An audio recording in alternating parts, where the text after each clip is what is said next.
வணக்கம். இது உதயன் டிஜிட்டலின் காலை நேர செய்தி சுருக்கம். செய்தி தொகுப்பு உதயன் டிஜிட்டல் செய்தி பிரிவு. இலங்கையில் வாழும் தமிழர்களுக்கு அமைதி, பாதுகாப்பு, சமத்துவம், நீதி மற்றும் கண்ணியம் போன்றவற்றை பெற்றுக் கொடுக்க பாடுபட்டவர் ரா சம்பந்தன் என்று இந்திய பிரதமர் நரேந்திர மோடி தெரிவித்துள்ளார். ஜனாதிபதியின் கருத்துக்கு எதிர்ப்பு தெரிவித்து பாடசாலைகளுக்கு முன்பாக இன்று செவ்வாய்க்கிழமை மதியம் 1:30 மணிக்கு கருப்பு பட்டி அணிந்தவாறு போராட்டம் நடைபெறும் என இலங்கை ஆசிரியர் சேவை சங்கம் அறிவித்துள்ளது.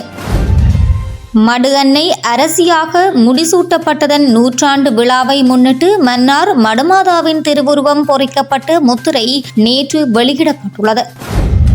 யாழ்ப்பாணத்தில் மருந்தகம் ஒன்றை சோதனையிடச் சென்ற அரசு அதிகாரிகள் 2 மருந்தகத்திற்குள் வைத்து பூட்டிய உரிமையாளர் கைது செய்யப்பட்டுள்ளார். கதிர்காமம் ஆலயத்தில் பணியாற்றும் உதவி பூசகர் ஒருவர் மற்றோர் உதவி பூசகரால் தாக்கப்பட்டு காயமடைந்துள்ளார். அரசாங்க நிர்வாக சேவை பிரிவு அதிகாரிகளுக்கு நேற்று 1ஆம் திகதி முதல் நடைமுறைக்கு வரும் வகையில் 25,000 ரூபாய் விசேட மாதாந்த கொடுப்பனவை வழங்க அரசாங்கம் தீர்மானித்துள்ளது.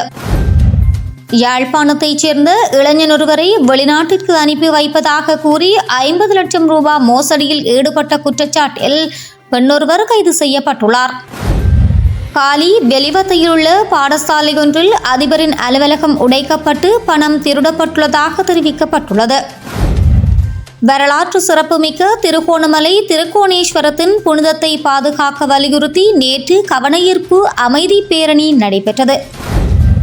புதிதாக 100 எரிபொருள் நிரப்பு நிலையங்களை திறப்பதற்கு இலங்கை பெட்ரோலிய கூட்டுத்தாபனத்தின் பணிப்பாளர் சபை அனுமதி வழங்கியுள்ளதாக கூட்டுத்தாபனத்தின் தொழிற்சங்கங்கள் தெரிவித்துள்ளன.